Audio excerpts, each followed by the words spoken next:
Hello and welcome back. Sean here, Mountains Garage, on a glorious February Saturday afternoon. 50 degrees, the sun's out. I'm shooting my second video of the afternoon, go figure.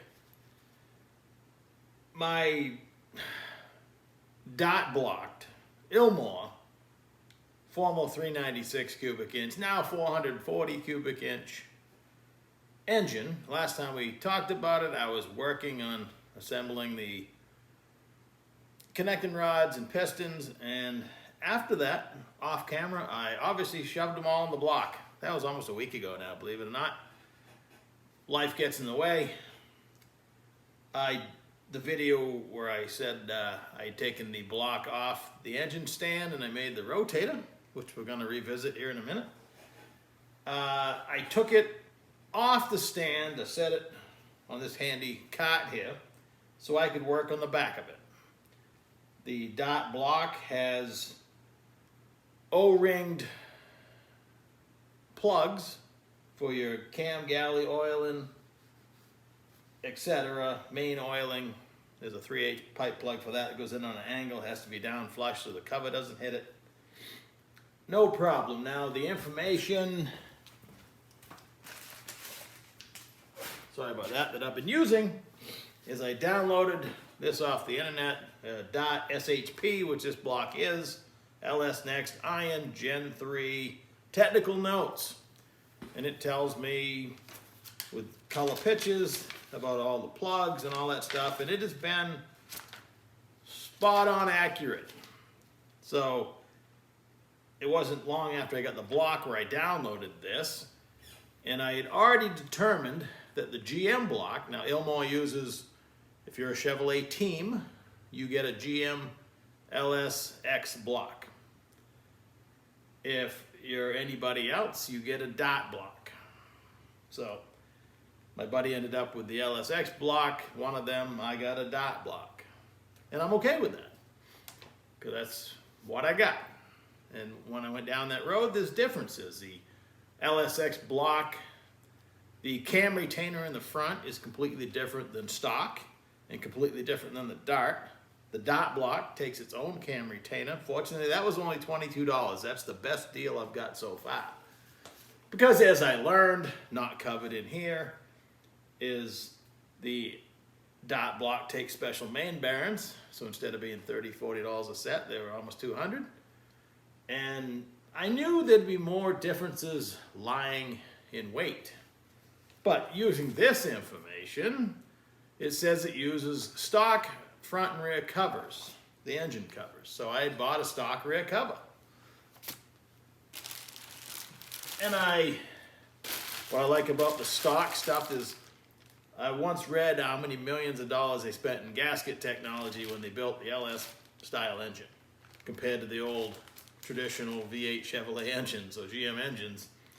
These are pretty much leak free. And the gaskets you can reuse, the oil pan gasket, all the gaskets are pretty much reusable. There's even people that reuse the head gaskets. That's a little bit too sloppy for my taste, but as you know, sloppy mechanics is a whole thing. People do that just for fun, I guess. So I was hoping I could use just the stock gasketed cover on the back. So when I got in this position, held it up there, actually held the gasket up first, because this is all ready to install with the little white alignment tool, and it doesn't fit. One bolt hole is drastically different. Okay, no big deal. The place where I got all this stuff,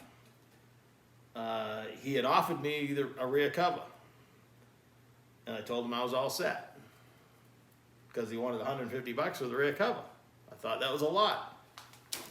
This is $27 with the gasket, the seal, and everything. Well, come to find out. Well, the stock one doesn't fit, so what do I do next? Well, call up Dot Technical Support, tell him I have an Ilmor block. He found that hard to believe. But we got past that, and actually he had to finally go ask somebody, because he was, while he was aware of them, he did not know. At this point, I am pretty much got all the measurements and figures and features in my head, because I've been over this thing, rubbing on it for a month and a half, 2 months now. So I'm not saying I know more than Dot, but this particular case, he quoted a few things that weren't correct. But fortunately, he went to ask somebody else, came back and says, you need the rear cover that fits the GM LSX block. Okay. They start at $299 online and go up from there. $299 doesn't get you the rear seal or the O-rings. There's 2 O-rings behind here. Think of the valve cover O-ring, the one that pushes into a groove. It's not quite that hardy, but gone is the nice one-piece leak-free gasket.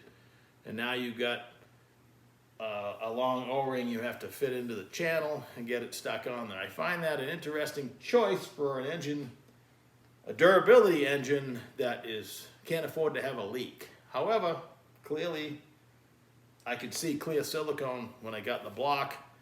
You know, they didn't trust the O-ring itself either. I hate going backwards in gasket technology, but when I get the stuff, so, okay, I'm jumping ahead. I still needed the cover, so I called up the guy I got it from, the block, and went down, did some wheeling and dealing, brought home more stuff than I needed, and I got the cover. I have ordered the seal, which should be stocked, but a kit, a $50 kit, this was $150 plus a $50 kit with the O-rings and a seal. That'll be here Tuesday, and I'll be able to stick this on here. But what I did discover, a few weeks ago I gave away, this is a Hemi engine plate out of my Race 55. I didn't think I'd ever have a Hemi, and my buddy has a dragster. He wanted to put a Hemi in it, and this would probably fit, so I gave it to him. After he left, I realized that, dummy, I know a lot of LS stuff you have to cut to make this fit, because it sticks out past the back of the block. I wished I'd hung on to this plate. Well, he didn't use it, gave it back. Pleasantly surprised when I stuck this rear cover on the other day, and it does not protrude past the back of the block. And that made me curious. Why did I think it did? Well, I went back and looked at some other LS engines kicking around here. The ATK 6-liter that I put together back in September. Well, I bought it as a crate motor and put all the accessories on. That cover and bolts sticks out about 1/8 of an inch beyond here. So I'm not crazy, but I got other stock ones that absolutely are either flush or inside. But that's here and there. This one here will fit my regular motor plate. It has just a single hole for the rear main. This fits in it. And this will bolt to the engine plate that's in the car. So that was a win. So since I got the original block, I traded the transmission for it. And I've been keeping track of the cost of this build. It gets a little muddy because I've ended up with almost 2 of everything. I had started with a set of offshore heads. I bought good valves for them. I'm going to go that direction. This is all LS7 architecture. And then from my buddy Charlie, I had received the Dot heads, the Ilmor heads, that I'm going to run on this block. And I have, at this point, 3 timing sets that are nice. They're Rollmaster. Everything in these engines are made for durability and top of the line. That's why I like, you know, when I shop for parts, including my rotating assembly. The Marley pistons are nice. The Crowell rods are used, but those are nice. And my Eagle crank will be fine for the power level I'm attempting to do. But there's better stuff available, of course. But I pretty much had 2 of everything. So while I was at the candy store, I couldn't resist buying a second block. I got a good deal on it. Came with a lot of extra parts. And I've gone ahead and just set my extra heads and stuff on it to make it look. It's a static display at this point. I'm missing the rotating assembly, but the block itself, identical to the first, actually slightly nicer. And while I'm here, I'll give you a close-up of the handle I built, like a lot of people suggested for my rotating engine stand, but works pretty good. What I will do with this block, I'm not sure yet. There's a lot of parts available. these blocks are 4,185 while on the phone with Dart. He absolutely confirmed that their recommendation is 4,185 is maximum bore. He says that wink, wink, nod, nod, they'll say you can go to 4,200, but what's happening, it gets too thin right here. So he says at 4,185 in a turbo application, this is still sufficient, should not be a problem. If it does let go, at least it's between two cylinders. I'm hoping the extra bolt holes keeps, you know, the head gasket from blowing to the outside through a water jacket. But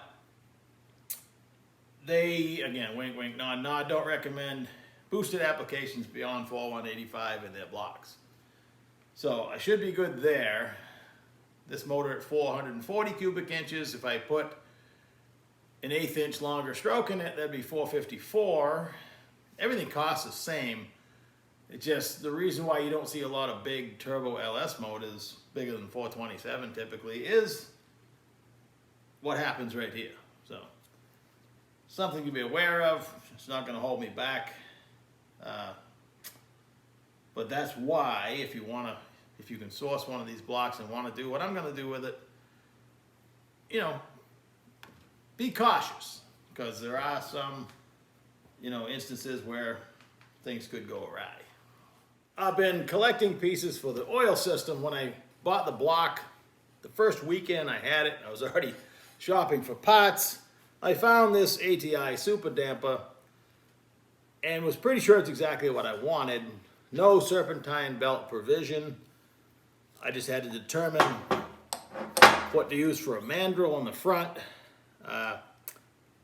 Little research, this is big block Chevy. Mandrel fits right on the LS balancer. The bolts are the right thread. It would be the same for a small block, but the bolts would be fine thread. It's 1 inch, and all the aftermarket companies use a 1 inch mandrel, so anybody's pulleys with a bunch of spacers I can make.